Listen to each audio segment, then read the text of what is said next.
convocar para ver si podíamos hacer los acompañamientos, ¿no? Un acompañamiento que empezara desde el momento de lo que nosotros llamamos la vinculación, que es cuando empiezan a conocerse los pretensos adoptantes, con el niño y con la niña, ¿no? Desde el momento en que empiezan a encontrarse en el hogar o fuera del hogar. Después viene un periodo, lo que se llama la guarda, que es cuando ya conviven, y finalmente la adopción si se termina, ¿no? Y bueno, cuando nosotros empezamos a ver este tema, se repetía constantemente que en la guarda había algo que fracasaba y los niños, con toda la cuestión traumática que esto significaba, volvían a un hogar o a otro, porque para más no pueden volver al mismo hogar que estaba. Bueno, hay varias cuestiones ahí. Entonces, en el acompañamiento de una guarda de adopción, la manera en que se debe escuchar no difiere de un psicoanálisis, te lo digo yo, debe ser a la letra, que nos permita vaciar toda impronta imaginaria que pueda ser obstáculo y permitirnos acompañar sin juicios que la nublen. La cuestión imaginaria está muy inflado el imaginario en todo el tema de adopción, ¿no? Esto lo vamos a seguir viendo. Bueno, de lo que se trataba, entonces yo digo, es empezar a escuchar como a la letra, ¿no? Se trata de personas que están transitando un proceso, el de una adopción, y allí se pone en juego un deseo inconsciente al que debemos poder escuchar. ¿Qué significaría esto del acompañamiento, ¿no? Bueno, cuando un niño es adoptado, después de un periodo determinado de desarrollo, tiene una historia con un origen que ha sido escrita dejando marcas en la hoja de la vida, digamos, hasta el presente, para decir. Momento en que se encuentra con alguien que sea padre, madre, parental, dos hombres, dos mujeres. Bueno, hoy tenemos una cantidad de varias versiones de lo que puede convertirse en sus lazos parentales. Y digamos, estas personas estarían deseando que se convierta en un hijo o hija de ellos. Entonces, se tratan de dos historias muy diferentes, la de los padres, madre, padre, y la del niño o niña, que se cruzan e intentarán hacer una familia. Este es un proceso bastante complejo, pero posible, si el deseo se sostiene, digo yo, a lo largo de las vicisitudes propias de este encuentro. Bueno, cada caso obviamente es irrepetible, sobre todo teniendo en cuenta que la adopción, bueno, como dije antes, menos disponible o menos frecuente en este momento son niños más grandes, de la segunda infancia. Quiere decir que la mayoría de estos niños han transitado de una u otra manera por las etapas sexuales infantiles y han pasado por el tiempo, ¿no?, del sepultamiento del complejo de Edipo y la concomitante amnesia infantil, o la están transitando. La manera en que se establecerán los lazos filiatorios con los pretensos adoptantes se transforma en un entramado de ubicaciones, proyecciones en el otro de los ideales, identificaciones, bueno, etc. Bueno, vemos con bastante interés que a lo largo de los últimos años la capacidad de regenerarse, reconstruirse, atravesar lugares de la fantasmática que se ponen en juego y que redivinizan lugares de fijación, cuando todas estas cosas que obviamente suceden en este proceso se pueden empezar a hablar, ¿no? Hablar de la fantasía, las angustias, las ansiedades, los deseos, varias cosas que estaban medias tapadas empiezan a aflorar. Bueno, permite algo, se puede hacer posible este lazo, ¿no? Y con agrado podría decir que desde que empezamos con estos acompañamientos hace 3, 4, 5 años, no, bueno, más que nada los últimos 2 o 3 años, dejaron de suceder, digamos, no tan frecuentemente se produjeron estas mal llamadas devoluciones, ¿no?, de los chicos, o sea que todo esto ha sido necesario. Bueno, voy a proceder a contarles sobre un acompañamiento, ¿sí? Bueno, lo voy a llamar Miguelito. Los padres tienen entre 30 y 40 años. Este es un caso que se sitúa en la provincia El Chico es de Misiones, la familia era de La Pampa. Miguelito es un niño que llega a un hogar teniendo 3 años, no hay registro de su mamá biológica ni de su padre biológico, no habla, grita, hace sonidos semejantes a algunos animales de la selva. El primer registro público que se tiene del niño es que cuando una pareja se acerca al registro, digamos, civil, para inscribirlo como hijo propio, pero la desprolijidad en estos papeles, que obviamente estaban falsificados, bueno, permiten que la gente, los funcionarios de este registro, se percaten de que allí había algo que no era así, ¿no? Y entonces se interviene y se denuncia. Y se empieza la investigación, el niño es separado de estas personas y ingresa a un hogar. Había pasado por varias manos este niño, quiere decir, bueno, un poco complicado, lo poco que se conoce, una persona, la madre debe haber sido una mujer muy humilde, que en algún momento ha habido un intercambio con una especie de pastor que toma a este niño y lo entrega a otra gente, digamos, ¿no? No sabemos en qué condiciones.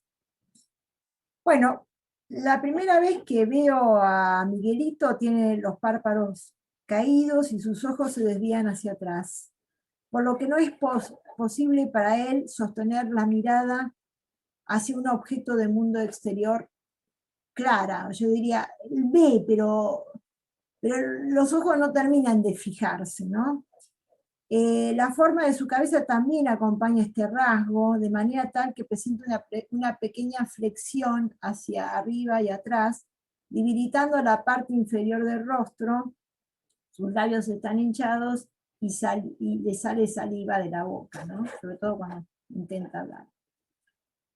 A todo esto también camina mal, se le tuercen los pies, perdiendo estabilidad en el andar. Miguelito tiene 4 años, cuando lo veo por primera vez, recién cumplidos.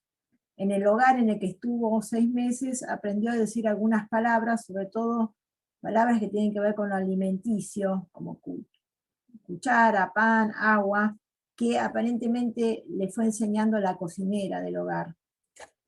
Bueno, se ordena en ese momento un estudio para ver si hay alguna lesión neurológica, pero este estudio nunca termina de hacerse. La pareja con la que empieza la vinculación se había anotado para adoptar un niño o niña con un posible leve retraso. Cuando comienza la vinculación, se me pide que sea la profesional acompañante. Nunca había visto al niño ni a los padres anteriormente. Como toda vinculación que comienza, los primeros encuentros están llenos de ansiedad y de alegría de ambas partes, ya que se produce aquello para lo cual estuvieron esperando, ¿no? Son todos los padres y chicos también, no sé. Bueno, ahora vamos a ver.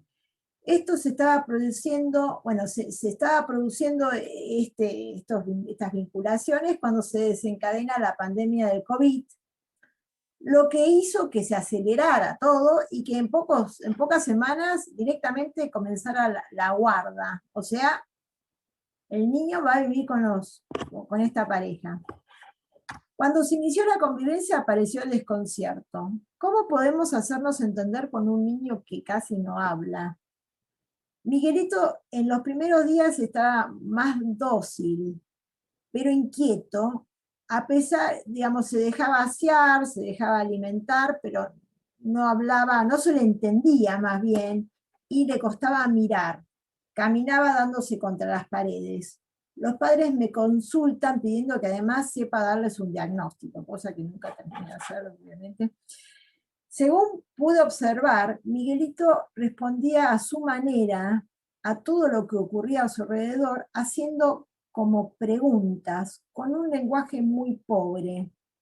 Repetía las pocas palabras que contenía en su vocabulario, que además pronunciaba mal, pero se podía pesquisar que intentaba nombrar, decir, preguntar. Los padres y yo, ya que intercambiaban conmigo, entre angustiados ellos y desorientados, convenimos en nombrar cada vez, cada día, con cuidado y deseo de comunicarle las cosas que iban sucediendo, y a cada objeto de la casa, del jardín, a cada uno darle un nombre, ¿no? Presentarle los objetos y darles un nombre.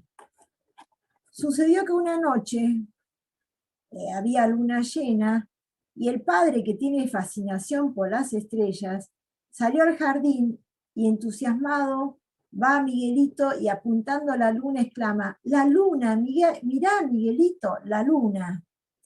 Bueno, esto es muy interesante porque después me cuenta el padre también que su padre tenía fascinación por las estrellas, por la noche. O sea, que hay algo ahí, bueno, más viene transmitiéndose, ¿no? Este episodio para mí, digamos, yo lo marco como inaugural. Hubo varias cosas más, pero porque Miguelito, que aprendió a decir en ese momento, medio como que se va consolidando esto de mamá y papá, cuando venía la noche, salía al jardín y gritaba emocionado: «Papá, luna, papá, luna». Se lo notaba muy feliz en ese momento. Y además le daba mucha felicidad ver que al nombrar, el papá también se ponía feliz, como ese goce, ¿no? Ese encuentro de goces. Las sesiones se realizaban de manera virtual, pero a partir de cierto momento, a pesar de la pandemia, utilizando un espacio abierto en el jardín, le sugerí que empezara a ver, digamos, a Miguelito, ¿no? A todo esto empezaron grandes peleas de pareja, bueno, ya que la demanda del cuidado de Miguelito había producido una enorme desorganización eh, en sus, en sus actividades y hábitos, y este estrés puso a flote muchos temas no resueltos entre ellos. Esto sí fue complejo, se empezaron a pelear mucho. Miguelito jugaba con los muñecos, poco a poco, digamos, estando conmigo, ¿no? Poco a poco fue incorporando palabras y sobre todo ponía nombres a los muñecos y les daba de comer. A mí me sorprendió enormemente que, por ejemplo, tenía un bebé varón, le poníamos Juan, María, y él que tenía, le costaba pronunciar algunas palabras, Juan, María y el nombre que le poníamos a los bebés, los decía perfectamente. O sea, había palabras que le salían bien, ¿no? Y disfrutaba mucho de esto. De hecho, él nunca se olvidaba del nombre de los bebés, no es que cambiaba el nombre, era Juan, María, a los cuales había que agarrar cuando entraba al consultorio o en el jardín donde jugábamos, los sentaba y empezaba el rito de darles de comer. Bueno, estuve muy atenta a las modificaciones corporales que se iban produciendo en él. Los ojos empezaban a abrirse más, pero todavía le costaba dirigir la mirada a la mirada del otro, pero digamos, todavía era un poco esquiva, pero sí miraba muy atentamente las hojas de los árboles, las flores, los pájaros y las cosas en el jardín que además recogía para darle de comer a los bebés. Pasaron varios meses y Miguelito iba incorporando palabras. ¿Sí? Empezó en ese momento a portarse mal, a ponerse muy rebelde. Le gritaba a la mamá, había toda una escena que era cada vez que la mamá iba al baño le decía: «No, mamá, no, no, mamá, no». ¿No? Y esto también se repetía en otros momentos, pero especialmente cuando iba al baño. Y además había un pobre perrito, Caniche, un perrito, que bueno, terminó siendo, digamos, el lugar donde el niño le pegaba, le arrancaba las orejas, lo mismo que hacía un poco con la mamá, pero con el perrito. Todo esto sucedía durante los meses que se llama la guarda preadoptiva. O sea, que cuando aparece toda esta parte más agresiva de este chiquito, todavía no estaba definida la adopción. Y eran todos momentos muy críticos, porque la pareja se estaba peleando mucho entre ellos, y el chico se estaba poniendo tremendo, ¿no? Para la tolerancia de esta pareja. Bueno, en los encuentros que yo tenía con Miguelito, había algo que le gustaba de hacer, ¿no? Yo a veces entrábamos al consultorio, salíamos del jardín, pero yo tengo en el consultorio unas mamushkas rusas que iba, bueno, nada, que fui heredando. ¿Se acuerdan? ¿Se conocen esas que se van poniendo una dentro de la otra? Tengo un juego de 5. Y los chicos estos, por lo general están en acompañamiento, que son hogares, he observado que les gusta mucho jugar con estas. Bueno, a él le gustaba mucho desarmarlas y jugar con estas mamushkas y ver cuál iba dentro de otra. Y se había convertido en una especie de juego que cuando él las desarmaba y las volvía a armar, me mostraba cuando encajaba o cuando no encajaba, ¿no? Para lo cual yo, cuando entraba bien la que le correspondía, imagínense que eran 5 juegos de mamushkas, bueno, yo le decía sí, jaja, ¿no? Como con una sonrisa, pero cuando no coincidía decía, no, no, bueno. Bueno, se dio que un día de estos que estaba jugando, en vez de jugar de esa manera, como veníamos haciendo, desarma todas las mamushkas, mezcla todas las partes y me mostraba especialmente el no encaje de las piezas. ¿No? Ahí empezó como a mirarme, ¿no? Y me mostraba con sus sonidos, no hablaba mucho, ¿no? Como siempre. Pero me di cuenta que no se trataba ya de un juego, sino que él quería que yo viera esto del no encaje, ¿no? Me buscaba con su mirada a la mía y me dirigía hacia las piezas y me mostraba que no encajaban, ¿no? Era muy claro que no iba a encajar ninguna pieza ese día. Bueno, habíamos implementado con la pareja que el día que yo veía a Miguelito a la noche o a la tarde, cuando podíamos, teníamos una sesión virtual con los padres. Ese día directamente les pregunté si había algo que había ocurrido que me pudiera dar luz al interrogante de esto a descifrar de lo que me transmitía Miguelito. Yo supuse que algo estaba pasando y que me estaba tratando de comunicar algo. Efectivamente, esa semana ellos habían tenido una pelea muy grande y se habían separado en el mismo domicilio, digamos, habían hecho, la madre se había ido a la casa de los padres, creo que una noche no había estado en la casa, y había una discusión muy grande, el niño ahí, no es gente de mucho dinero, o sea, la casa es pequeña, son gente sencilla, y la madre dice, yo no sigo con esto, el padre dice lo mismo, bueno, digamos, se pone en juego, digamos, que se termine la guarda, ¿no? Bueno, yo les cuento cómo Miguelito había intentado poner evidentemente en juego esto que acontecía en la casa y además, bueno, yo les saqué algo.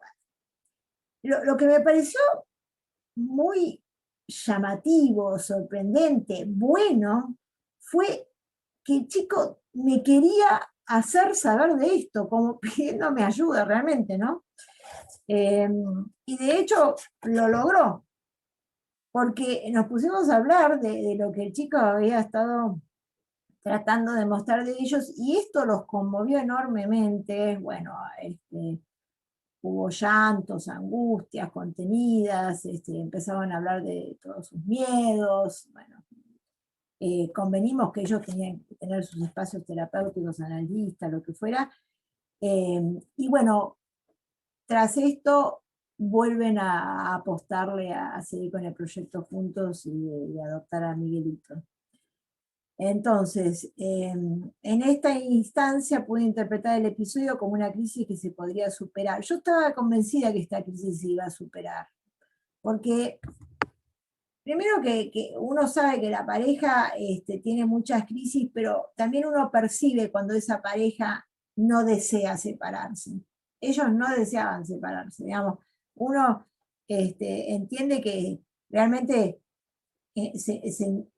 llegaban al límite de saber cómo manejar las cosas, pero no había abandonado totalmente el deseo, ¿no? No estaba eso, para mí entender. Bueno, entonces,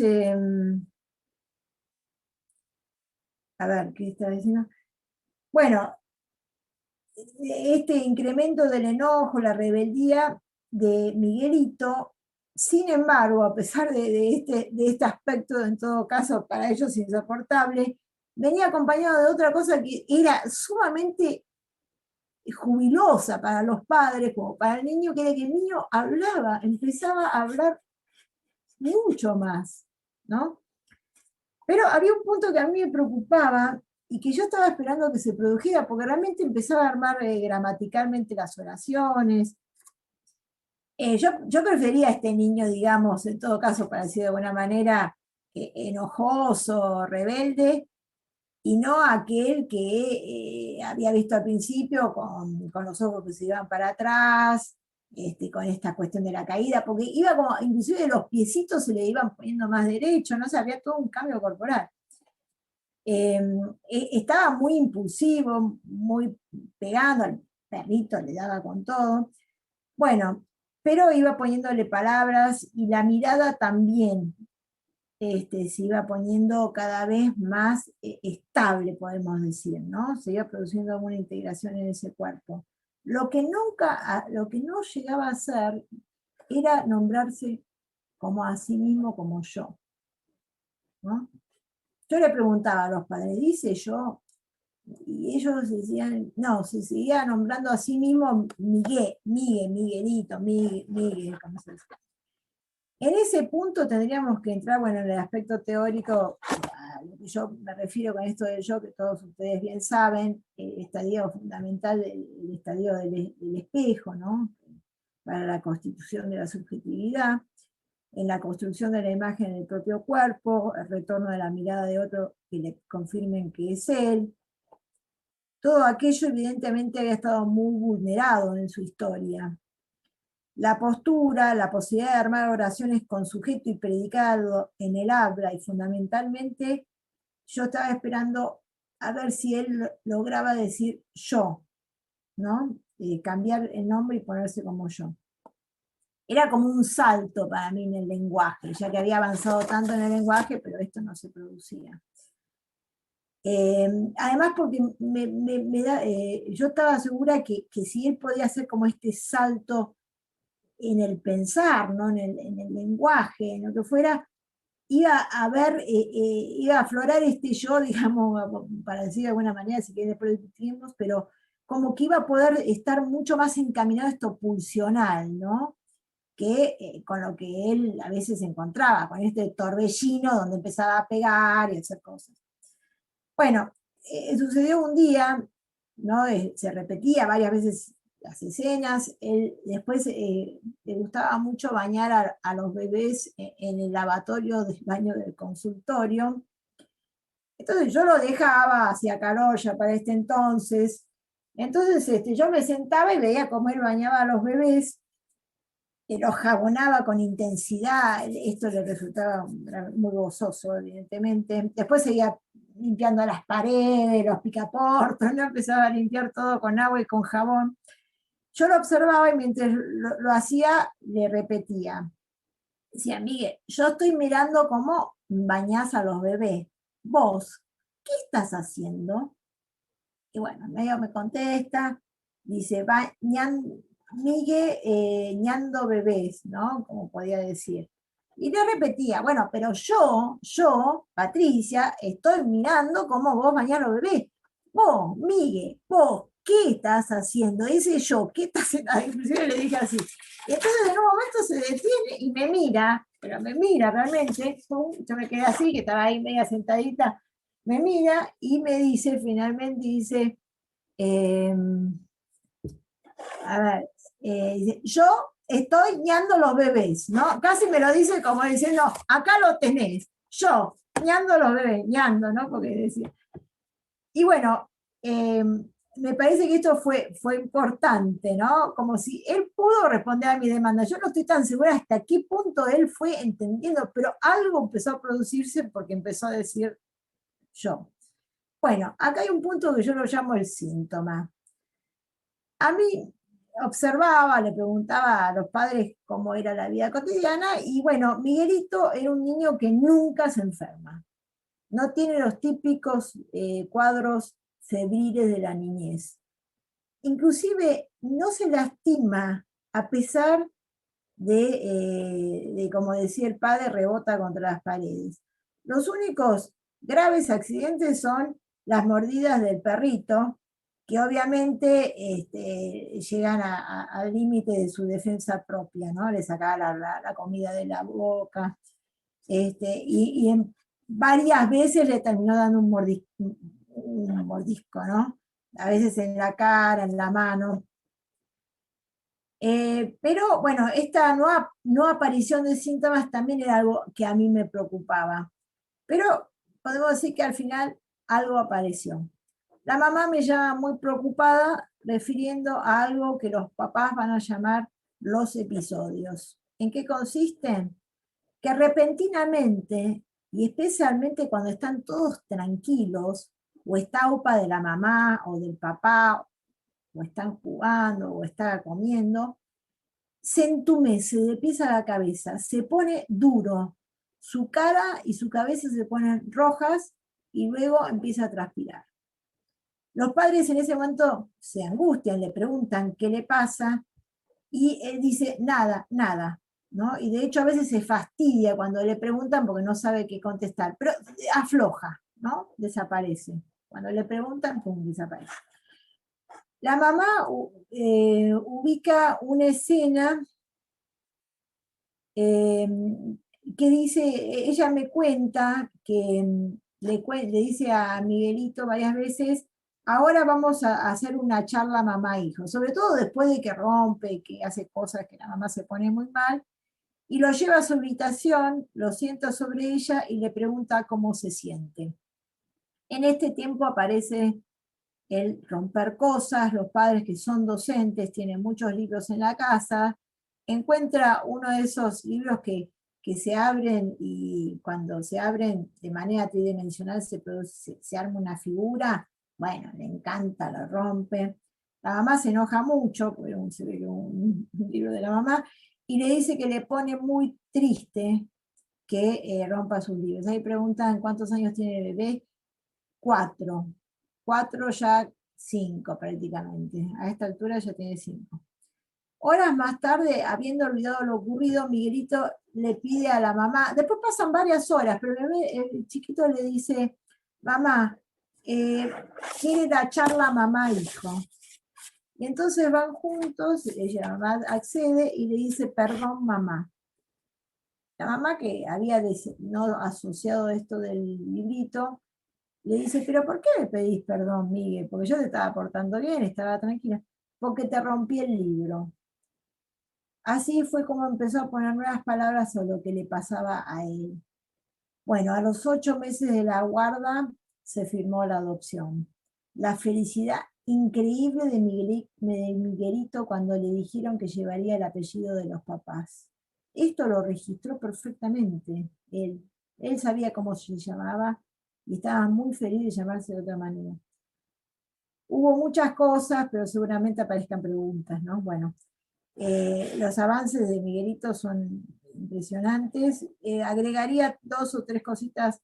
Nada, una cosa que me llamó mucho la atención era que este niño escribía las letras, le costaba mucho dibujar, pero escribía las letras de su nombre. O sea, tenía el Zoom con la maestra de jardín y la maestra le enseñaba y él escribía y después escribía y escribía y escribía varias veces las letras de su nombre. Después otra cosa muy linda que pasó fue que el papá le enseñó un buen día a hacer pipí parado. Esto le gustó mucho y además también pidió en ese momento dejar de bañarse en la bañera. Quería bañarse en la ducha. O sea, esta posición de parado. Bueno, y lo último es la relación con el perro, que bueno, me parece que había una rivalidad, ¿no? El perrito estaba ahí, habitaba en esta casa donde llegó él, y me parece que se ponía muy celoso de ver que ese perrito ya estaba muy instalado en ese lugar, y en algún punto creo que él también sabía que se podía poner en riesgo la adopción, digamos, que pudiera caer algo, y veía que el perrito no iba a pasar por esta suerte, no sé, varias cosas porque realmente con el perrito era tremenda la relación. Bueno, voy a llegar hasta aquí con la presentación de este acompañamiento, así ustedes participan, Graciela y Marité, que trabajaran también un poco con el caso. Gracias por escucharme.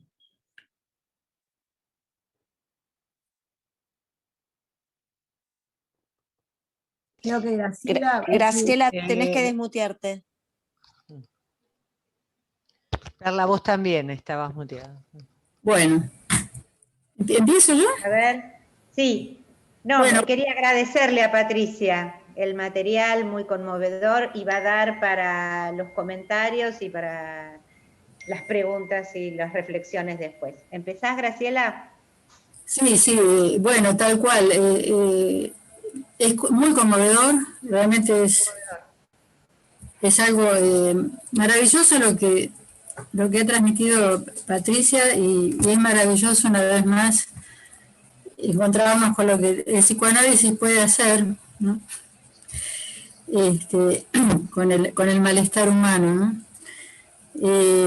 Bueno, yo me concentré en el tema de lo que Patricia situó bien como esa escena extraordinaria, ¿no? Del padre, el niño y la luna.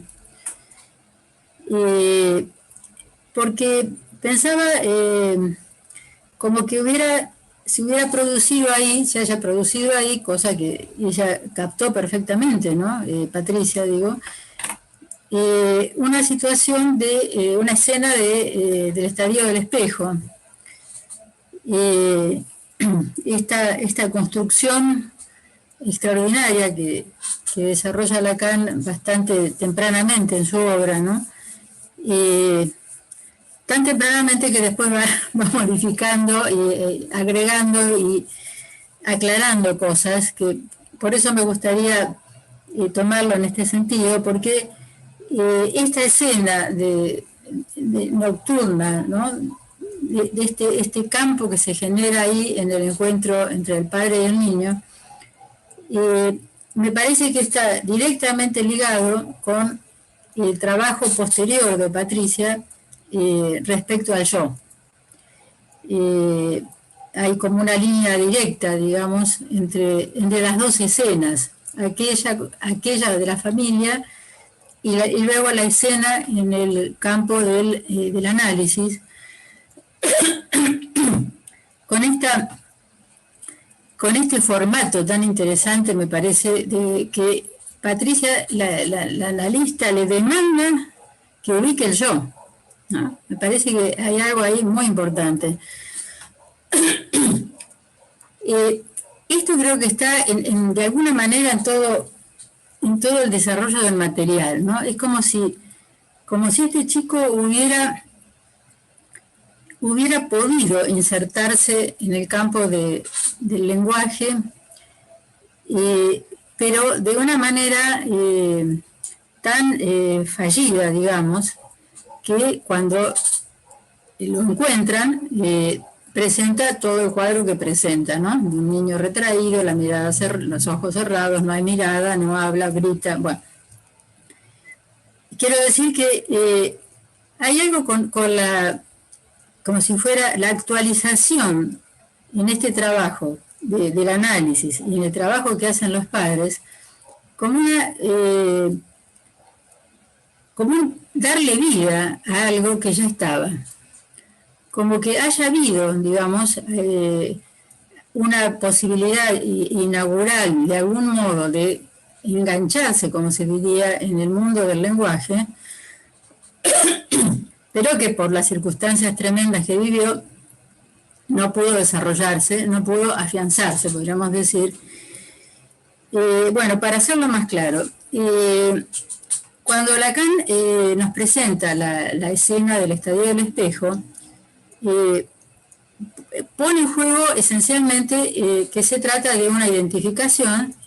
El niño se mira al espejo, se identifica con su imagen, posteriormente será la imagen del semejante, pero estamos en un campo de identificación narcisista, un campo imaginario, digamos, y que tiene que ver con lo que Freud ha planteado en su momento cuando construye su teoría sobre el narcisismo.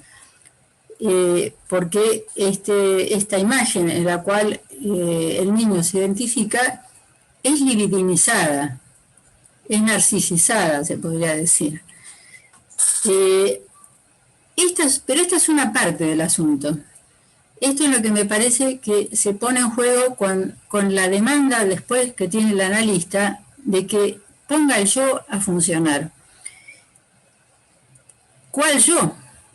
Este es el asunto. Yo estoy haciendo un pequeño recorrido con autores como Guy Le Goffet y Eric Porge, que hacen una lectura del Estadio del Espejo muy interesante. Tomé algunas cosas porque, bueno, tengo que apurarme ya. Lo que se constituye en esa escena, como es la escena del padre, el niño y la luna, yo diría que es un campo transferencial que no es ajeno a que, en absoluto, a que están todos tomados en la relación al analista, al trabajo de análisis que está ocurriendo, están tomados el niño, están tomados los padres, se reconstituye o constituye quizá por primera vez un campo transferencial que permite que se produzca tanto este aspecto imaginario de la identificación yoica como el aspecto simbólico, o mejor dicho, el soporte simbólico, que es el asentimiento que tiene que llegar desde el ideal, desde la mirada de quien lo mira al niño, en este caso aparece el padre, ¿no? Situado en el lugar del ideal, produciendo un asentimiento, lo nombra. Yo creo que ahí hay ese asentimiento que va a ser marca simbólica en el niño, incluye una nominación. Cuando el padre lo llama por su nombre, lo convoca a mirar la luna, algo que a su vez el padre tiene registrado la transferencia con su propio padre, es toda una cadena transferencial en relación a la función del nombre del padre, diría yo, que se reconstruye o construye por primera vez en esa escena, y el niño se encuentra entonces posibilitado a partir de ahí de hablar. Entra, el padre lo convoca a un campo invocante. Después, si quieren, lo veremos un poquito, pero digamos, lo que yo quería recuperar es algo que está planteado de este modo, como que el yo es, por una parte, el moi, o sea, la construcción imaginaria, el yo ideal, pero es también el je. Es el je que está en juego por la inscripción del rasgo unario desde el asentimiento del otro en el lugar del ideal. Por eso siempre cuesta discernir de qué estamos hablando, porque en el texto del Estadio del Espejo, Lacan dice je todo el tiempo y lo diferencia del moi, pero no queda muy claro. Estos autores sí entiendo que lo clarifican, pero está implícito, sí, en el texto del Estadio del Espejo cuando Lacan plantea que hay tiempos. O sea, como que si podemos ordenar esto nuevamente con la cuestión del tiempo, es que hay un primer momento donde se precipita a la identificación, digamos, hay prematuración en el humano, ya sabemos. Por esa prematuración se precipita a anticipar una identificación con el pequeño otro, o con el espejo. Entonces, hay una construcción anticipada que luego, digamos, en esa construcción anticipada se forma el moi, es decir, esa unidad imaginaria. Pero luego, dice, el drama de los celos, y acá cuánto tendrá que ver el perrito, afortunadamente la presencia del perrito, el drama de los celos primordiales, que pone en juego ya la trama simbólica del Edipo. Si no estuviera la trama simbólica del Edipo, no sé con qué nos encontraríamos. Es un drama ligado muy específicamente a esta matriz simbólica. Ahí entonces, dice, se precipita el je social, el je simbólico, lo que va a ser sujeto, lo que después Lacan va a llamar el sujeto. O sea que entra en juego en el Estadio del Espejo toda esta trama. Entonces, cuando la analista, me voy apurando un poquito, cuando el analista demanda que utilice el yo social sería el yo como shifter. O sea, Lacan después va llevando ese yo social o je sujeto, al je como shifter que permite arrancar la frase, nombrarse en la frase. Yo baño a los muñequitos.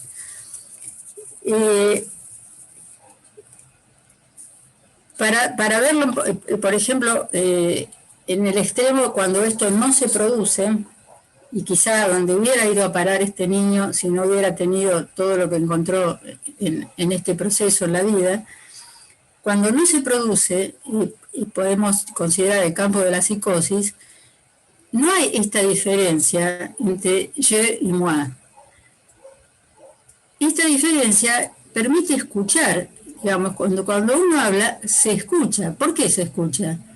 Está hablando, uno habla desde el yo, desde el yo, digamos, yo hablo, digo, enunciado, yo digo tal cosa, pero me escucho lo que digo, ¿no?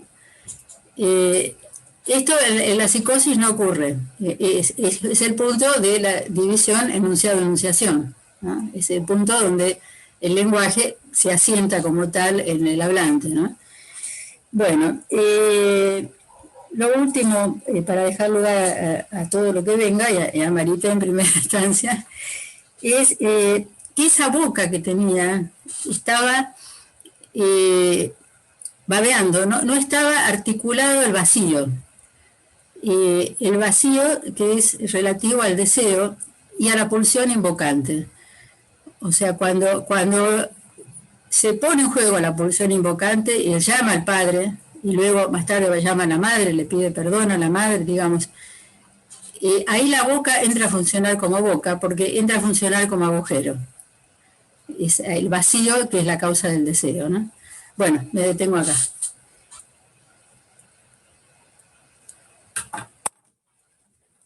Bueno, muy lindo, Graciela, realmente. Bueno, yo también me quedé muy enganchada con esta cuestión inaugural, que por supuesto escucha el analista, ¿no?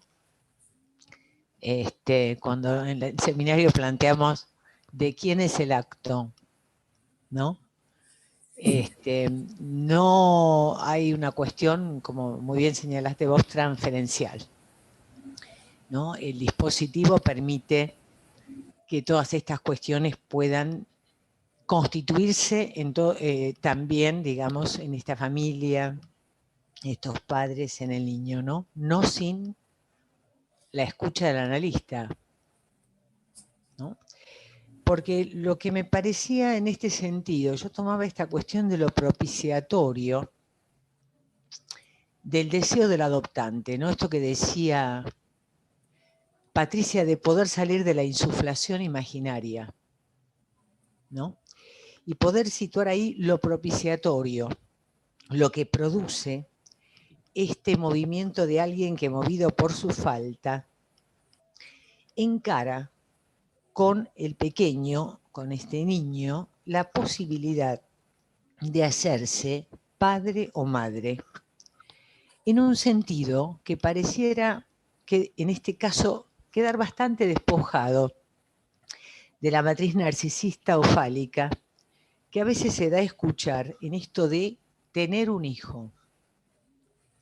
Porque yo decía, una cosa es tener un hijo y otra cuestión es volverse padre o volverse madre.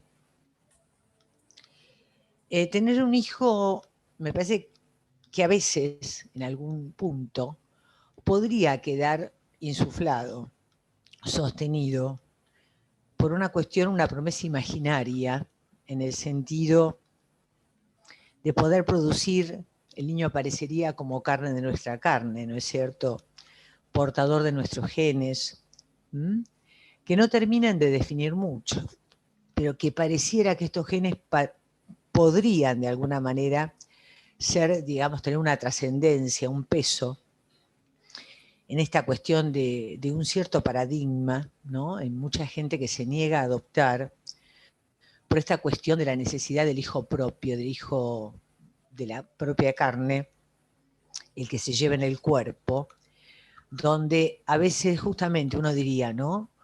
El peligro es cómo este hijo podría encarnar cierta fantasía de fusión, o en ciertos padres para quienes la aportación en este hijo de estos genes o cuestiones diferentes harían un obstáculo a la transmisión, ¿no? A la transmisión que el padre debe producir allí.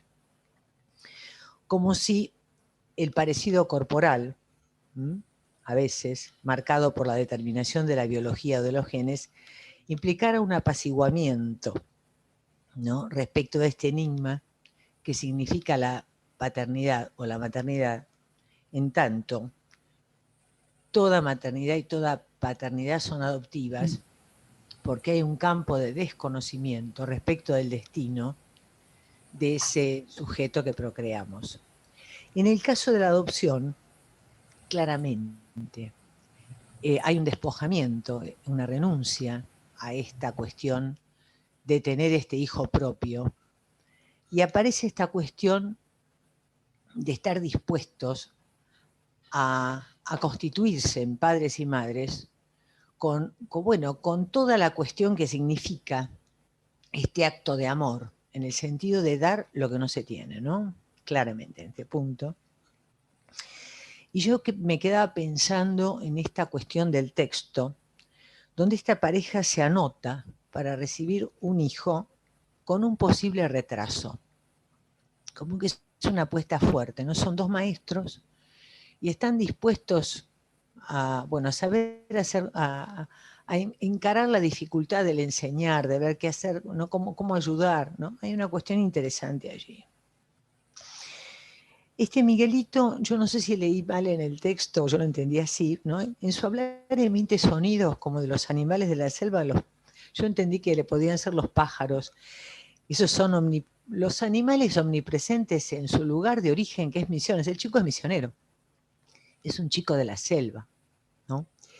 Y como si el linaje de Miguelito se jugara en esta cuestión, ¿no? Es como un pequeño Tarzán, ¿no? Lo que le ha quedado del originario son los sonidos de los animales de la selva, ¿no? Ha sido acunado por este canto, ¿no? A falta de palabras y canturreos amorosos del otro materno, él reitera esto bello, estos sonidos que lo rodearon, ¿no? Lo invocante está muy animalizado, como plantea Graciela. No es posible la posibilidad del lenguaje sin esta incorporación de lo invocante por la vía del deseo del otro. En este sentido, este fracaso en el alojamiento, en el ser causa del deseo del otro, me parece que explica el no hablar, el no mirar, la cabeza que se inclina atrás, la boca que babea, los párpados que se caen. Las operaciones fundantes parecieran no haberse anudados. Miguelito no logra mantenerse erguido y tener los pies adecuados y mantener bien la cabeza, y no logra mirar, porque estas cuestiones no son, como la biología supone, efecto del completamiento de la mielinización del sistema nervioso central que permitiría la marcha erguida, sino, fundamentalmente, por supuesto no sin eso, también el haber quedado alojado, ¿no? En este lugar de la equivalencia fálica en el deseo del otro, ser causa del deseo, adquirir para el otro, que produce el maternaje, un valor fálico, ¿no? Este cuerpo que se cae es el cuerpo que no logra constituir ese falo valioso que la madre cuida, a quien dirige su mirada, a quien le canturrea y a quien acuna. A Miguelito le ha faltado eso. Este otro que pudiera felicizarlo, divinizarlo, ¿no? Yo pensaba que los párpados que se caían tenían el sentido también de evitar una mirada que podría serle peligrosa, en la medida en que esta mirada no garantizara el necesario asentimiento, cuando el espejo le devuelve esa imagen de la que debiera apropiarse. En ese sentido, mejor ni siquiera mirar esta mirada denegatoria o fracasada. Una contingencia, que es la pandemia, precipita la guarda, y este es un acontecimiento donde la pareja se encuentra empujada a esta escena, ¿no? De tener que volverse padres, de tener que poner en acto una crianza. un niño de 4 años que no habla, que camina mal, que se golpea contra las paredes y que utiliza un lenguaje incomprensible o intraducible. Entonces ahí me parece muy interesante esta cuestión que el analista sitúa. Yo escuché esta frase, ¿no? Patricia dice, bueno, el chico no habla, pero dice Patricia, se podía comprender que él, el niño, buscaba decir y preguntar, ¿no? Es decir, se apuesta por un sujeto allí, ya del lado del analista que sostiene a los padres en esta apuesta. Esto me parece crucial, porque en vez de ir a buscar el diagnóstico de si el chico fracasa, ¿no?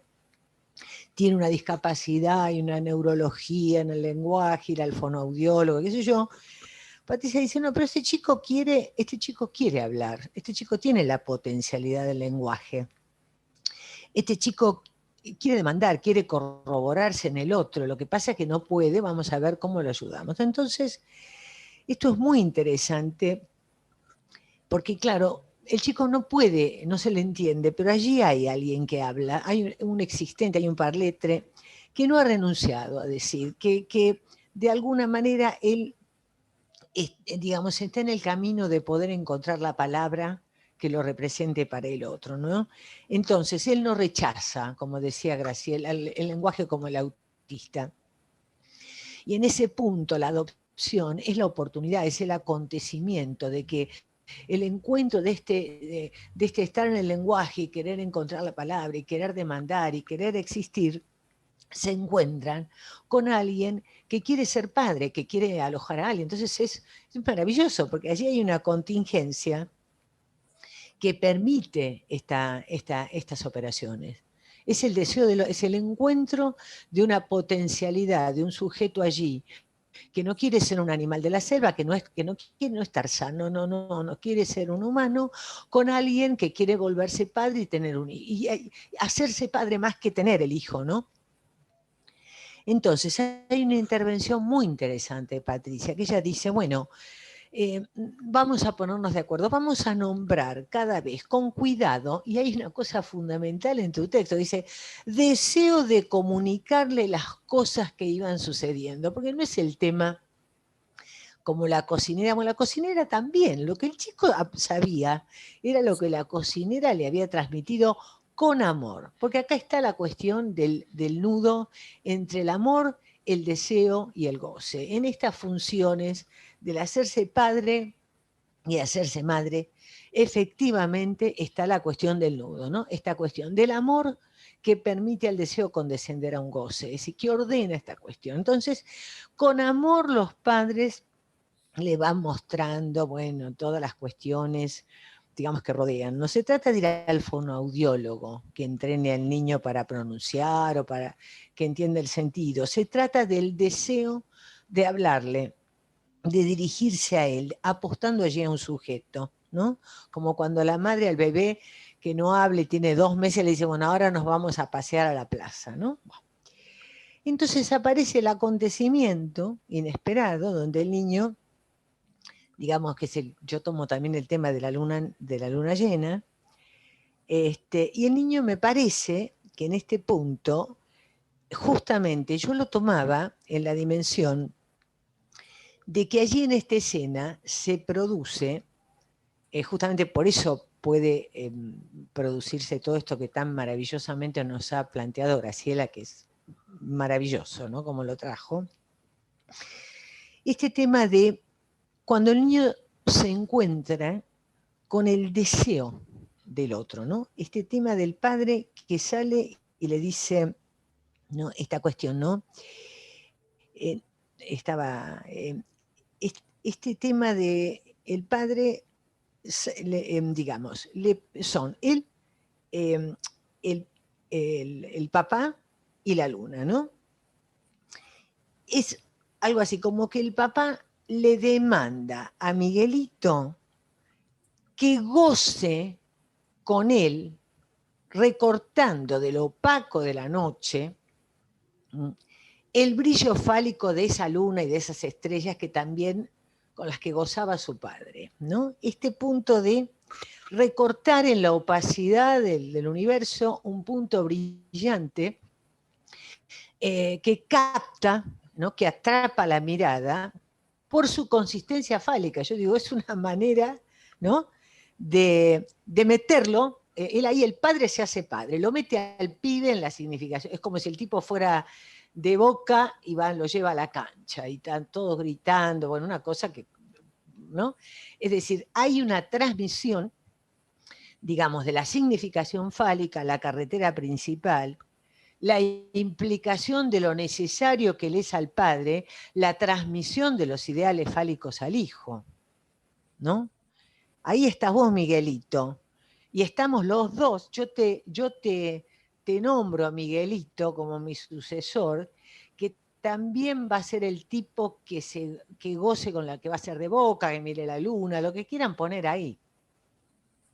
Yo te nomino, yo me hago padre porque apuesto ahí a que ahí tú eres el que me seguirás, ¿no? Esta cuestión tan interesante, ¿no?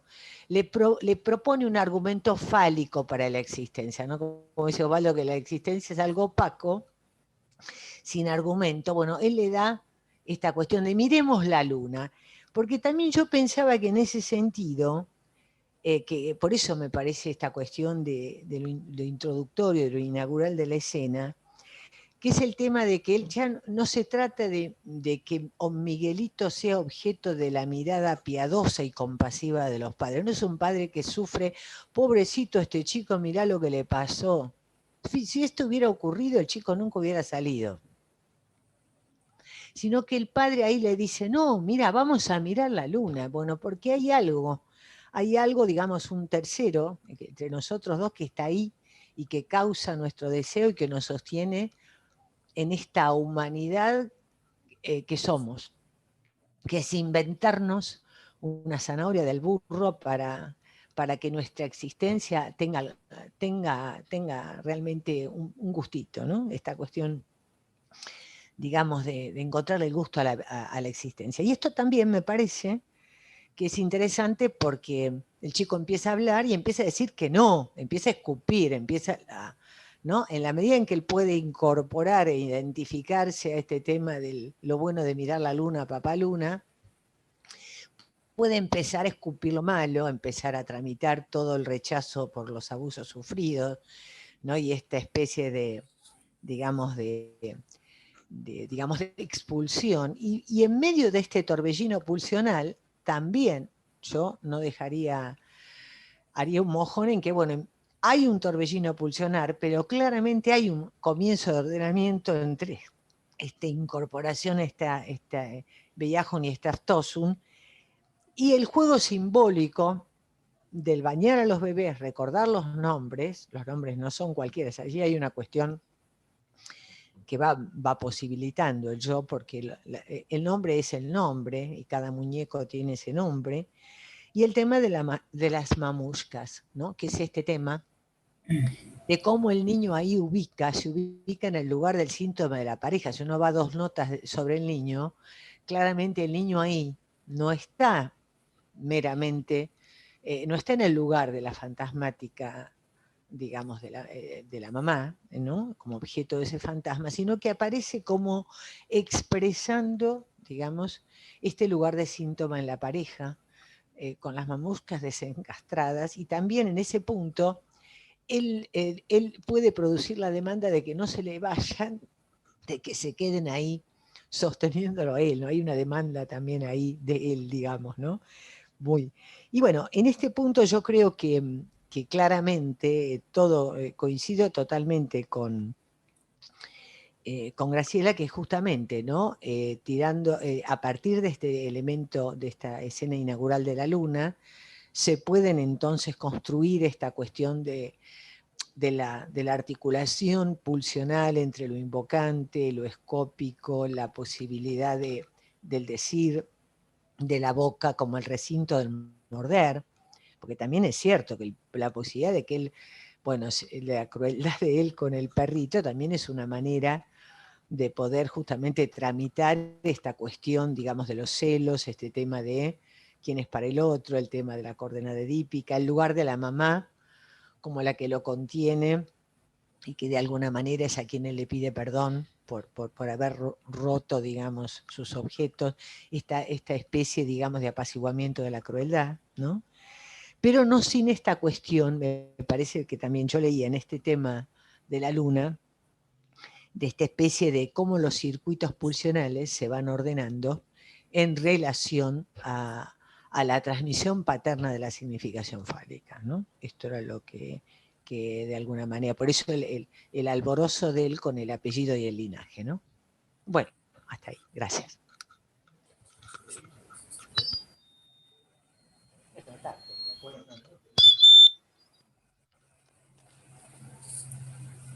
Carla, no se te escucha.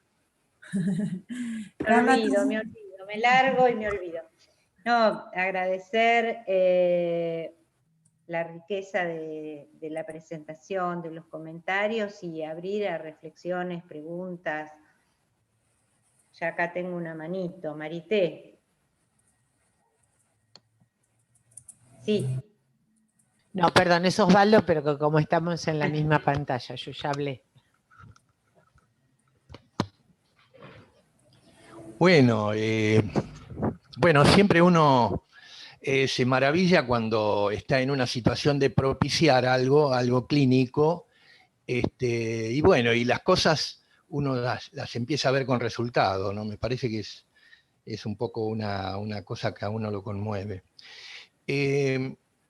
Claro, justamente a mí me hizo gracia, porque esto lo estuvimos charlando ayer con Marité, el tema de alguien, en este caso el padre, que señala a la luna, ¿no? Hay una escena, no sé, en una época me la contaron como que viene de un zen, de un maestro zen, que bueno, que señala a la luna, ¿no? Señala a la luna, queriéndole decir a sus discípulos determinada cosa. Claro, y entonces lo que el comentario risueño que puede surgir ahí es que el comentario que surge de la anécdota es que el tonto le mira el dedo, le mide el dedo del gurú, qué sé yo, del tipo que estaba ahí planteando. Y en realidad no mira a lo que él quiere hacer, de señalarle la luna y esa cosa, como decía Marité, de todo el reino fálico que trae el lenguaje. Entonces, esta es un poco, me parece, la cuestión, porque uno está como analista jugándose, zambulléndose en eso que veíamos en el seminario del acto, ¿no? Es decir, zambulléndose en el, bueno, o yo no soy o no pienso, ¿no? Es decir, me zambullo en una situación en donde me meto con una cierta pasión, en ver a ver cómo hago con esta propiciación, que es tomada o no por el otro, que es tomada o no, en este caso por el paciente, que es tomada o no por Miguelito. Ahí Miguelito demostró que efectivamente no mira el dedo, para nada. Él tiene con qué responder, y creo que eso ha sido lo que justamente Patricia, como analista, tomó, me parece, y le infundió un deseo a ella, digamos, en el sentido de ver qué tiene que ella propiciar. ¿Por qué? Porque él concretamente siempre ha estado demostrando que él tiene con qué, si es que le dan la oportunidad, digamos. Me parece que esta es un poco la cuestión. Es decir, y esto es algo que uno no lo puede dejar de pensar. En una época, como lenguajero que es, pensaba que los pájaros le querían decir algo. Ahora pareciera que eso no le bastó, no le terminó de abrir la boca, no le terminó de armar su cuerpo, de armar su mirada, de armar su manera de pararse en la vida. Y bueno, y encontró que efectivamente, él tiene con qué responder. Él no es ningún animalito. Él es lenguajero como cualquiera de nosotros. Sí, yo quería agregar, mientras se van animando a levantar las manos y a opinar, esta escena donde vos, Patricia, comentás que la mamá te comenta que cuando estás solo se queda duro. A mí me resultó fuerte esto porque yo pensé en la retracción libidinal que debe haber sufrido este nene por parte de su casa, de su familia, de su mamá, el abandono, todo lo que implica, ¿no? Y el no soporte del otro, el temor a no tener soporte del otro. Por eso cuando ella se acercaba, se aflojaba de nuevo, por esta falta de borde que da el otro en el abrazo, en el amor, en el afecto, en la ternura, en la voz, porque muchas veces no está ahí la mamá, pero con la voz lo llama o lo convoca, ¿no? Es decir, me impactó mucho esto. Y Claudia. Hola, ¿qué tal? ¿Me escuchan? ¿Bien? Sí. Bueno, gracias Patricia. Eh, sí, esto de que haya padres que quieran adoptar a un chico que incluso pueda tener problemas, es algo nada común, ¿no? Hay un vecino que es cercano que hizo alquiler de vientre. Alquiler de vientre que está en el borde de lo legal, ¿no? Se hace alquiler de vientre en Estados Unidos o en Ucrania es más barato. Y entonces se paga para que esa madre tenga ese hijo con los genes, ¿no? Y bueno, son hijos que a veces nacen prematuros, como en este caso, 7 meses, y digamos lo llamativo cuando reciben al hijo es que tiene toda la boca sangrando de querer succionar, hay algo como muy traumático, ¿no? Y después me parece muy interesante esto que dice Marité, que dijo acerca de la cosa de mi hijo, ¿no? Hay padres que como que ponen mucho el acento en esto es mi hijo, ¿no? Incluso hay películas, hay una película que se llama Mother, Lazos de Sangre, que es muy impresionante, cómo aparece, es una madre muy narcisista, bueno, es tremenda la película, es muy difícil es del mismo autor que hizo Parasite, que es un peliculón, y cómo aparece el tema mi hijo, ¿no? También hay otra película que ahora no me acuerdo, que también es como resuena mucho eso, y hijos que son hijos rehenes, ¿no? Hijos obedientes, hijos objeto. Bueno, gracias. ¿Quieren hacer algún comentario ustedes, o Graciela, Marité, Patricia, o le damos la palabra a Paula? ¿Sigo? Que siga Paula y después hago un comentario. Dale. Hola, buen día. Bueno, gracias Patricia, Graciela y Marité. Bueno, yo nunca dejo de sorprenderme de lo que los niños pueden hacer, ¿no? Viniendo de circunstancias tan complejas y difíciles como las de Miguelito, vos decías algo que señalaste en distintos momentos, Patricia, que a mí me llamó la atención, que es que él diferenciaba entre las palabras y que a vos te sorprendía cómo cuando le ponían el nombre a los muñecos, él después lo recordaba, ¿no? Y uno dice, bueno, ¿cómo este niño que viene de estas circunstancias, que casi no habla, que casi no puede mirar,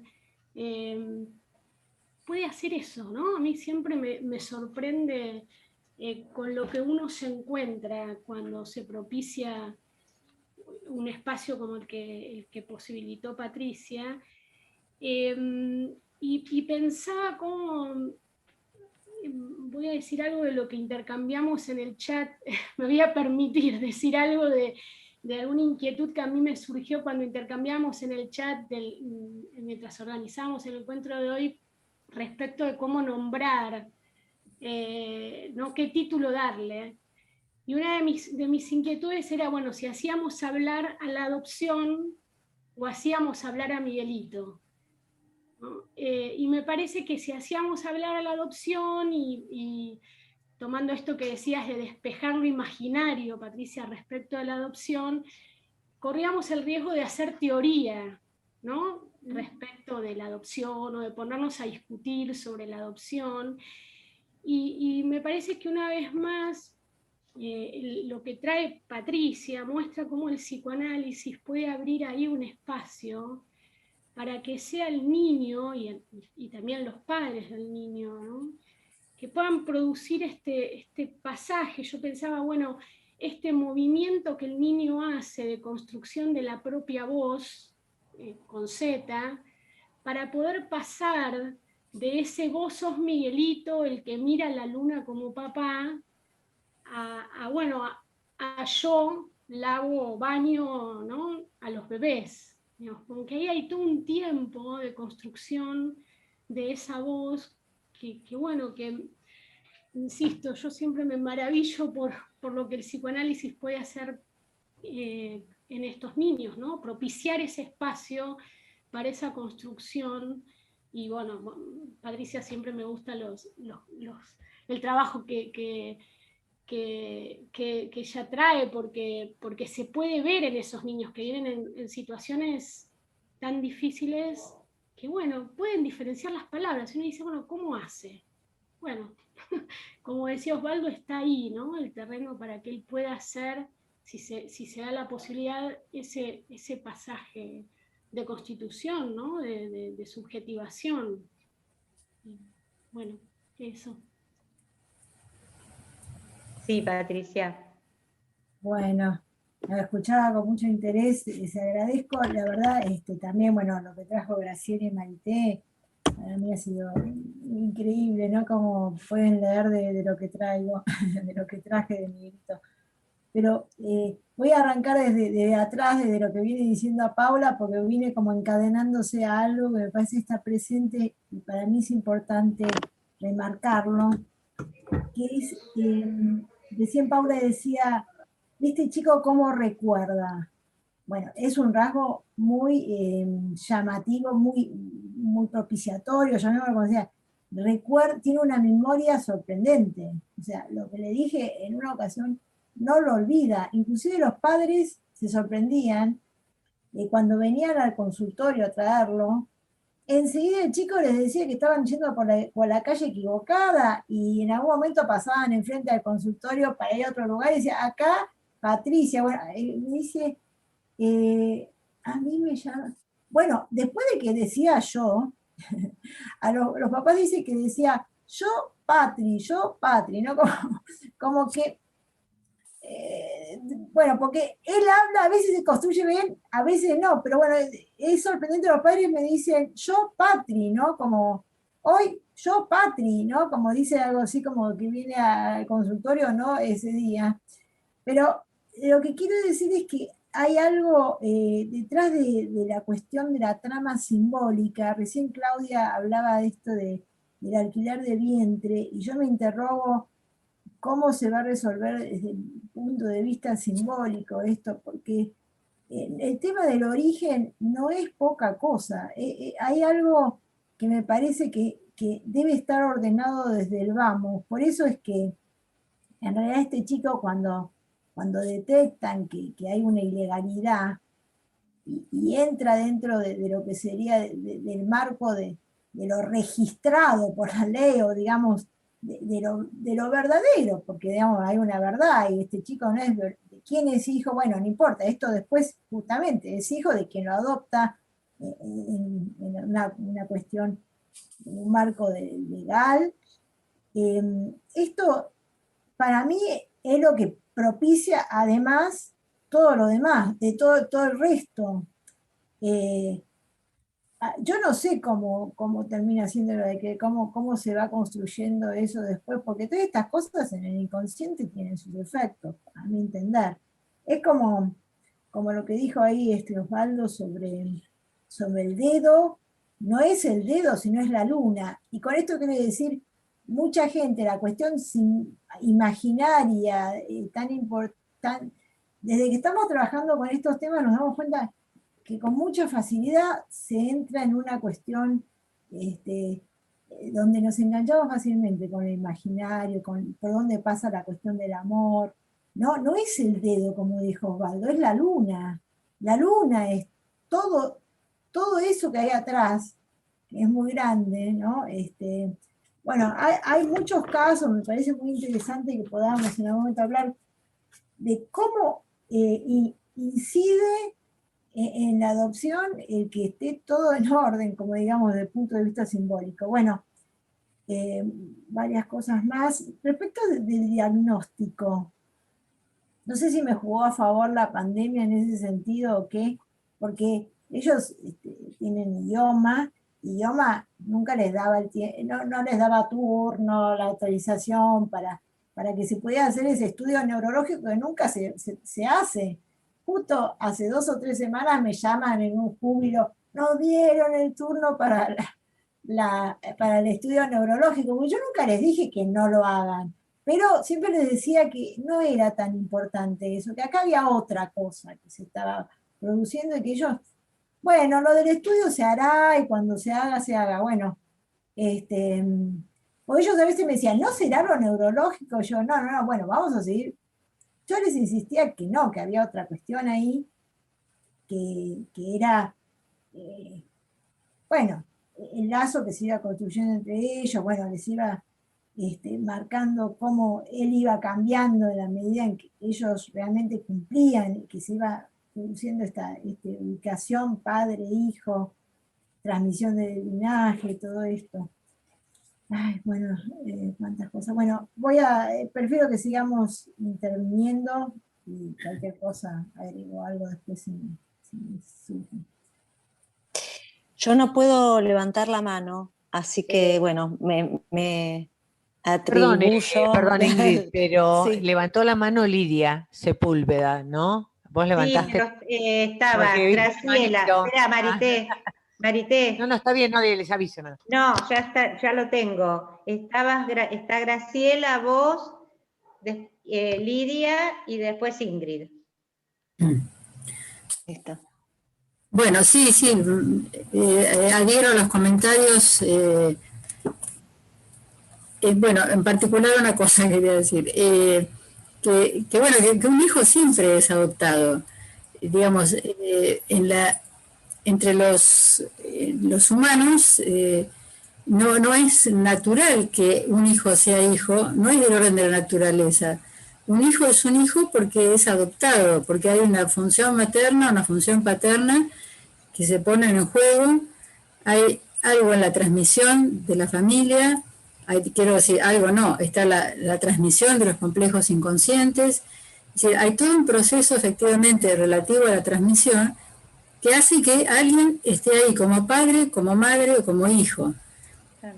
En este sentido me parece que, bueno, el trabajo espléndido que nos trajo Patricia muestra cuánto puede hacer el psicoanálisis en este sentido, para meterse en este terreno, el de las adopciones, porque el trabajo con los padres que hace, creo que es tan importante como con el niño, porque bueno, es como que es un trabajo que permite que ellos se vayan habilitando como padres. Y bueno, esto es reconocer que para bien o para mal los humanos funcionamos así. Entonces, como estaba esto de, bueno, si se ve la luna como a la puesta en juego de la invocación y de lo simbólico, permite entrar en el mundo humano o uno se queda afuera. Es así. Bueno, nada más. Marité.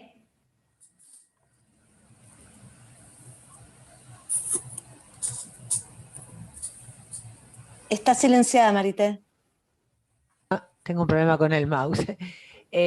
No, una cosa muy pequeña respecto de lo que vos hablabas, de esta cuestión de la regulación legal, porque claramente en el tema de la inscripción, uno ha tenido montones de casos en otros tiempos donde esta regulación, ustedes saben lo terrible, primero está en nuestro país el tema de los nacidos en cierto momento que tuvo que ver con la desaparición de personas.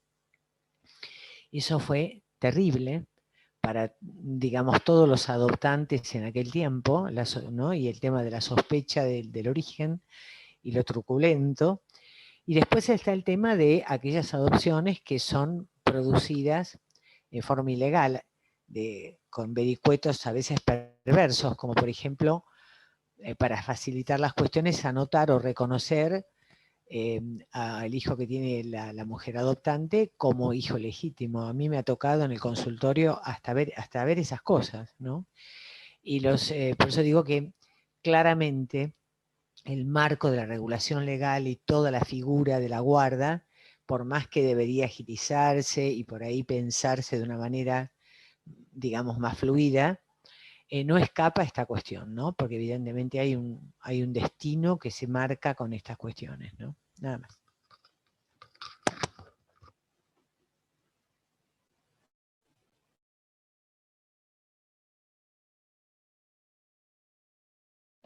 Sí, Mariela Kier y después Gabriela. Estaba Ingrid, acordate, Perla. Perdón, estaba Lidia Sepúlveda y claro, Lidia y después Ingrid. Perdón. Está bien, no hay problema. Bueno, ¿se escucha bien? ¿Me escuchan bien? Perfecto. Primero, gracias, porque la verdad que fue un trabajo muy lindo y me encanta todo lo que da para decir, para escuchar, para trabajar. Me gustaría preguntarle a Patricia, ¿cuánto tiempo de entrevistas o de sesiones de manera online tuvo con esta familia, con este chico? ¿Y en qué momento decidiste recibirlo en el consultorio? Porque las características que vos describís de lo corporal de este niño, me parece que por ahí jugó un papel muy importante alojar ese cuerpo, ¿no? en el espacio analítico, y si notaste algún cambio importante a partir de eso, ¿no? Como si eso hubiera operado como una suerte de acto analítico, ¿no? Alojarlo físicamente en el consultorio. Eso te quería preguntar.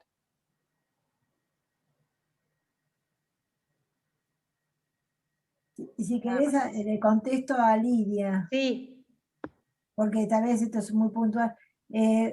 Sí, Lidia, a ver, en realidad cuando se empezaron a abrir así, ¿cuándo fue? En agosto, que empezó a haber una posibilidad. Yo tenía el permiso para atender presencialmente, porque como atiendo chicos de hogares, y tenía que trasladarme a veces para ver algún caso, me lo traían, yo tenía un cierto permiso, o sea que podía permitirme tener al chico en el consultorio. Lo empecé a ver cuánto tiempo habrá pasado. 3 meses, más o menos. Es impresionante la velocidad con que este chico generaba, se producían cambios en él.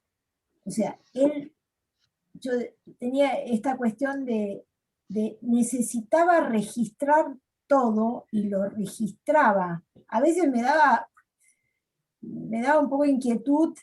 Yo digo, si iba a poder tolerar tantas inscripciones, porque porque él era como lo que hacía con el trazo, con la virome, o sea, él me sacaba a veces me sacaba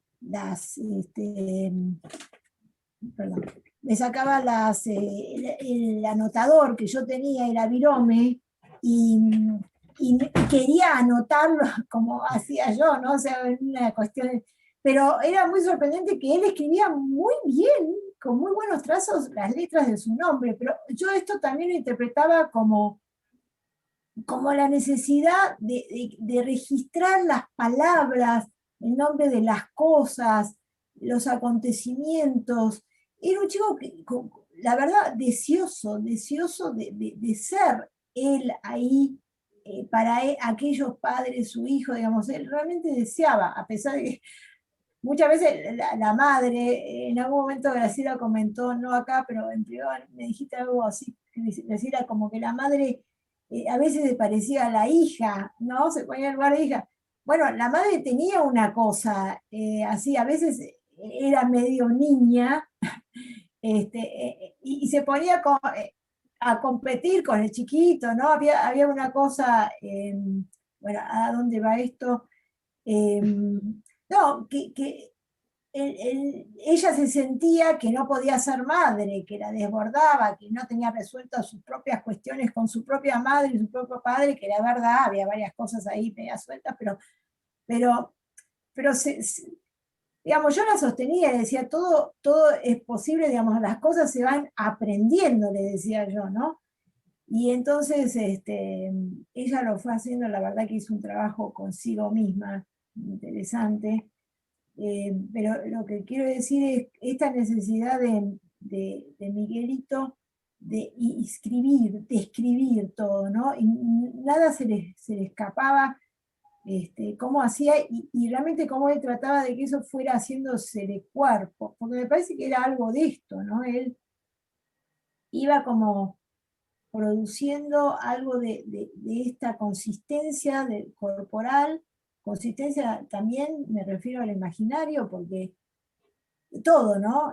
Lo corporal, lo corporizado en ese cuerpo, porque los piececitos estaban todos chuecos y después uno veía que iba como, a medida que se iba confirmando que estos padres lo iban a adoptar, qué cosa tan interesante. Los piecitos empezaban a apoyarse más firmemente sobre la tierra. O sea, yo decía, se está enraizando un linaje. Pero yo digo, esto es simbólico, en primer lugar es simbólico. Por eso esto que dijo Marité, no es la mielinización, digamos. Algo hay ahí que es mucho más allá, ¿no? En esto de Osvaldo podrá decir muchas cosas, ¿no? Esto del existente, cómo ese cuerpo iba tomando la forma de lo que de cómo iba produciéndose este entramado simbólico y ir entrando en esto que es la corriente de un lenguaje, de un linaje, de un deseo, como dice Lacan, que no es anónimo, hay alguien que lo nombra, que lo desea, que le dice, Miguelito, es la luna que mi papá me marcó que es la luna y ahora es la luna para vos, ¿no? Como, bueno, es muy profundo, muy... Entonces, bueno, ¿cuántas veces lo vi? Y lo haber empezado a ver después de los 3 meses, más o menos. Teníamos muchas sesiones semanales, tenía una con Miguelito y a veces 2 con los padres virtual, porque realmente estaban muy desbordados los padres. Y después empezó a menguar las entrevistas virtuales y cada vez, y hoy en día tengo el seguimiento con Miguelito y con los padres cada vez menos, y bueno, lo que pasa es que al principio mi función era del acompañamiento en esta vinculación y ahora lograron la adopción. Vamos a ver cómo, me parece que ellos me están ubicando ahora un poco como analista del hijo, pero lo vamos a ver, tendríamos que rever cómo voy a quedar ubicada y si no, tal vez se termina mi función, cumplí con lo que me habían pedido que hiciera. Pero bueno, no sé si contesté la pregunta, Lidia. Bueno, sí, No, es interesante lo que vas relatando del soporte que vos fuiste dando para que se construyan estas y constituya la adopción. Me acordaba del tema de Serrat, de los locos bajitos, de que se es padre sin oficio ni vocación, ni profesión. Entonces, esto que vos acompañaste le permitió también a Miguelito en sus piecitos enraizarse.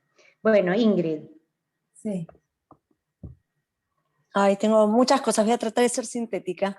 Gracias, Patricia, hermoso trabajo. Y a una velocidad increíble. La verdad que se ven los efectos de tu intervención en el nene de una manera increíble. Y creo que, no sé, pude rescatar como lo más importante de tu intervención es que vos apostaste que ahí había un sujeto. Y me parece que ese dar lugar a un sujeto hizo que dieras lugar también a estos padres en esta apuesta. Y esta escena del papá de señalarle la luna es como una imaginarización de que ahí también había una imagen, de que ahí también había una apuesta, que ahí había un sujeto. Me surge como cuestión esto de la virtualidad y la presencialidad. Y cómo en este caso, donde la mirada era tan importante, sí es importante la diferencia entre la virtualidad y la presencialidad y qué efectos diferentes se producen en una atención, esto desde el lugar de analistas, ¿no? En una atención virtual o una atención presencial. Y como pregunta, que me parece que vos ahí sí haces una lectura, estos padres dentro de la demanda que hacen para la adopción es que quieren adoptar a un niño con algún tipo de retraso. Y el no al lugar o que vos haces a esta cuestión de examen neurológico, me parece que pone como una cuña a esta demanda y hace una lectura distinta. Nada, bueno, esas cuestiones. Sí, Mariela Kier. ¿Qué tal? ¿Cómo están? Buen día otra vez. Un placer. La verdad, Patricia, te felicito. Hermoso el trabajo y muy interesante todo lo que se va diciendo. Bueno, yo lo que quería decir es que mientras te escuchaba y los comentarios, pensaba, se me ocurrieron algunas cosas. Por un lado, el tema que vos decías del marco legal que se puso, yo pensaba, bueno, algo muy básico, pero es que nadie quede por fuera de la ley, digamos, ¿no? Como ese exceptuado que sucede en estos casos donde hay ocultamientos, apropiaciones o estas cosas raras que empiezan a aparecer ahora que traía Claudia, me parece, ¿no? Que hay un artículo que yo doy clases en la Universidad de Belgrano, en Clínica de Niños y Adolescentes, y hay un artículo que les damos ahora de Marilú Pelento, que habla sobre el nacimiento, investiga ella un poco el tema del nacimiento, las culturas, y habla del origen, y trae mucho la cuestión de la ciencia, cómo la ciencia está dando respuesta y avanza en algún sentido, donde todavía no hay manera de poder explicar eso simbólicamente, como anudarlo a un, ¿no? No hay manera de nombrar algunas cosas. Después recibimos en el consultorio familias, padres, bueno, o sujetos que vienen, niños que están como enloquecidos, que los padres no pueden explicar algunas cosas. Recuerdo una paciente que tuvo su hijita por donación de óvulos, con una pareja muy compleja, con un divorcio muy feo, con amenazas, y ella igual dijo en un momento en análisis, no sé cómo explicarle, cómo le voy a decir que no es mi hija, ¿no?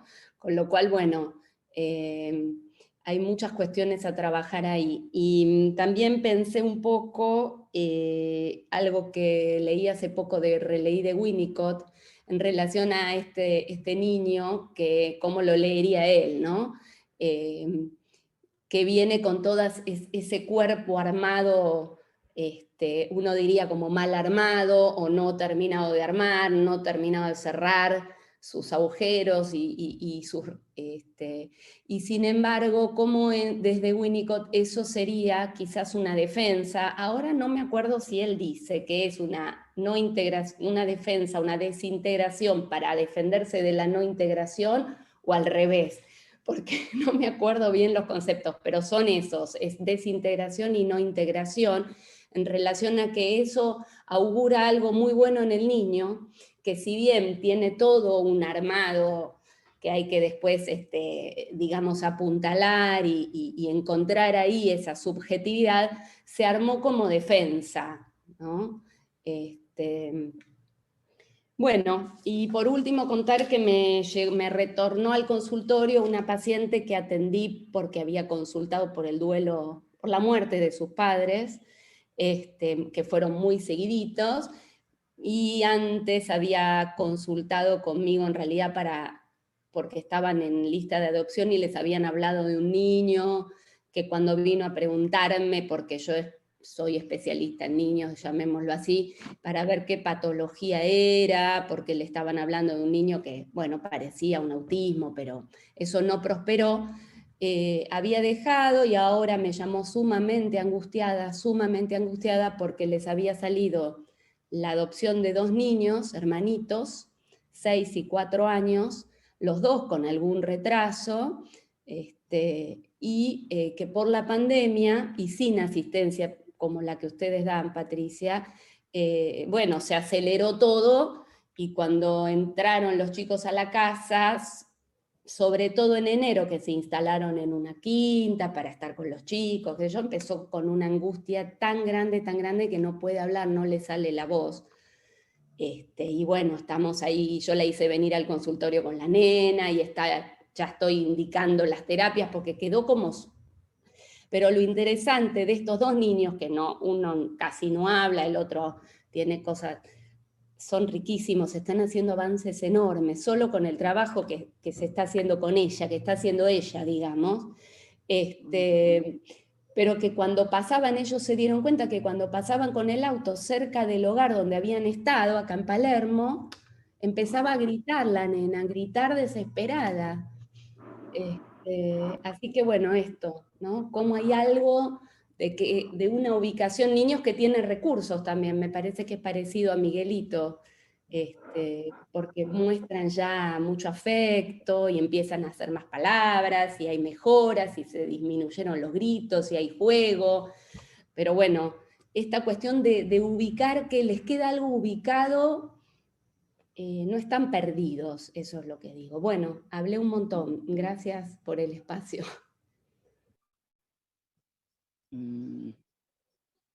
¿Me toca a mí? Sí, Gabriela. Ah, ok. Bueno, como siempre, los casos de Patricia a mí me hacen parar los pelos del cuerpo. Siempre me produce un efecto en el cuerpo maravilloso. A mí me parece que en la escena, si yo no entendí mal, en la escena de la luna, a mí me había parecido que fue Miguelito el que primero habló. Pero de todas maneras, me parece que en esa escena ambos se constituyen, que me parece que es lo rico, digamos, como que se arma una especie de Moebius en la cual Miguelito pasa a ser el hijo de él y él pasa a ser el papá de Miguelito, que me parece que eso es lo maravilloso, y que aparte está toda esta historia de la luna con él, con su padre, que es la Tiqué en ese punto, no podíamos saber, me parece que el niño no podía saber de eso. Me parece fundamental, digamos, esto que pasa en el cuerpo de Miguelito, me parece que no es solo, que me parece que vos lo sabes perfectamente, Patricia, lo dijiste así, pero que no es solo la entrada de lo simbólico, ¿no? Sino que justamente el anudamiento que permite ahí la entrada del linaje hace de este cuerpo que estaba como flotando, digamos, pudiera empezar a apoyarse, pudiera empezar a pararse, pudiera empezar a falicizarse, digamos, todo esto que sabemos desde la teoría, pero cuando uno lo ve en la práctica parece magia, digamos, ¿no? Y nos vuelve a sorprender. Y por otro lado, también tomando esto último que decía, no me acuerdo el nombre, perdón, a mí me han consultado ahora últimamente y estoy haciendo una orientación a padres, a unos papás que acaban de tener un bebé. Y justamente se les enloqueció la hija, la primera hija, digamos, y es muy interesante ver la necesariedad de la función, en este caso que yo ejerzo, en el sentido de poder ayudarlos a leer las situaciones de lo que le pasa a esta nena, digamos, y de lo que les pasa a ellos en relación al bebé, y que realmente es hiper necesario para todos los, digamos, para todos los que, ay, toqué mal, perdón. En realidad sería muy copado para todos los papás tener un lugar, los adoptantes y los que están adoptando a sus propios hijos genéticos, digamos, un espacio donde frente a la angustia que generan estas cosas nuevas no aparezca el goce del otro. Porque lo que a mí me interesaba, en este caso que yo estoy acompañando, es que los berrinches de la nena a estos papás agotados por el bebé nuevo se le presentifican un poco como una nena que los goza, cuando en realidad es un otro pobre sujeto al que le patearon el tablero y que también se está adaptando, y poder ayudar, ¿no?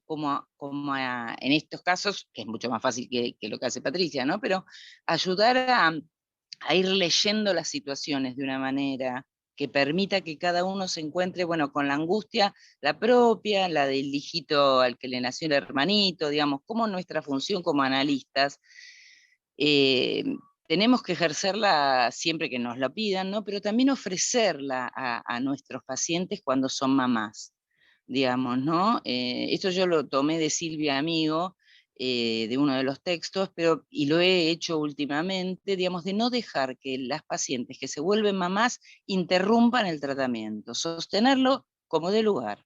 Digamos, ahora con la virtualidad es más fácil, y soportar, o sea, y entender que tiene que ser un encuadre muy, muy flexible, porque el bebé llora y hay que darle la teta y a la miércoles el horario, no importa, porque realmente en tiempos instituyentes de ambos, de la madre como madre y del hijo como hijo, es necesaria una terceridad que a veces, bueno, no la puede ejercer otro. Así que me parece que este es un tema también súper, súper interesante. Bueno, les agradezco mucho.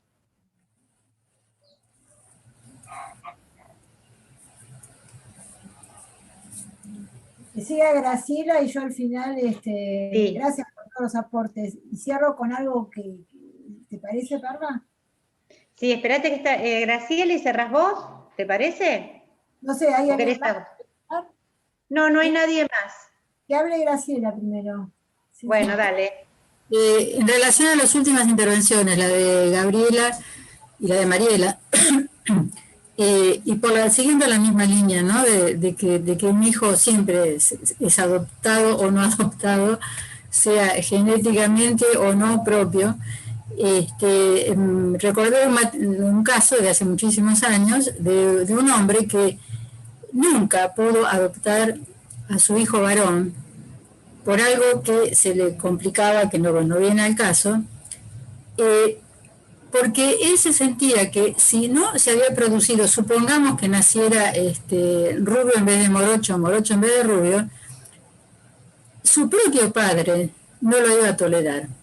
El problema de este hombre como padre era de él como hijo. O sea, él vivía dando examen, esto fue un trabajo larguísimo, de cómo se encontraba permanentemente dando examen ante su propio padre al intentar ejercer la función paterna, lo cual le resultaba absolutamente inhibitorio, digamos, ¿no? Bueno, nada más. Y entonces, quiero, para ir cerrando, nos quedan 2 minutos, que cerramos, además de estar súper agradecida de todos los aportes y tanto que nos da para seguir estudiando y ejerciendo nuestro psicoanálisis, es que yo creo que el psicoanálisis nos da herramientas para acompañar estos casos que son de un valor enorme. Por ejemplo, poder ver lo bueno del síntoma. Porque a cada rato, en no mamá, y que pegaba, y el perro, y después, para mí eran momentos que los padres me llamaban angustiadísimos, y en realidad lo que producían en mí es, qué bueno que esté pasando esto, ¿no? Pero si uno tal vez estuviese con una lectura de otro tipo, uno diría, uy, hay que evitar que el chico haga esto, ¿no? ¿Qué está pasando? No, nosotros decíamos, adelante, pongamos el acelerador que vamos bien por este lado, ¿no? Lo mismo cuando apareció esto que ellos llamaban los episodios, que se ponía el cuerpecito duro, y los padres estaban angustiadísimos, dicen, wow, acá apareció el problema neurológico que está ahí y que no sabemos de qué se trata. Y yo no hay ningún problema neurológico. El chico está respondiendo, por suerte, con un síntoma. Quiere decir que algo de todo lo que estamos, hay una trama que se está encarnando en él, y bueno, él responde de esta manera, porque todavía no tiene resuelto todo, digamos, como yo le decía, se está haciendo cuerpo esto que es ubicarse como falo, y que bueno, todavía tiene estas modalidades sintomáticas, podemos decir de alguna manera, que bueno, se irán encontrando su carril en la medida que le pongamos la palabra. Bueno, por eso es que pienso que para mí es muy importante que el psicoanálisis entre en todos estos campos, y cuánto tenemos para trabajar, ¿no? Bien, creo que tenemos que terminar, así que bueno, fue lindo. Para que se queden tranquilos, le pregunté a estas familias si podía presentar el caso, si ellos estaban de acuerdo, y me dijeron que sí, y que además les gustaba que les presentara el caso, o sea que abiertamente nos pudimos hablar sin problema además que es un caso lindo, y ellos mismos entienden hoy en día que es un caso lindo para compartir, ¿no? También. Así que les agradezco por todos los aportes, agradeceré a Marité por el trabajo. Bueno, muchas gracias. Gracias. Bueno, gracias, Patricia. Perla, está silenciada.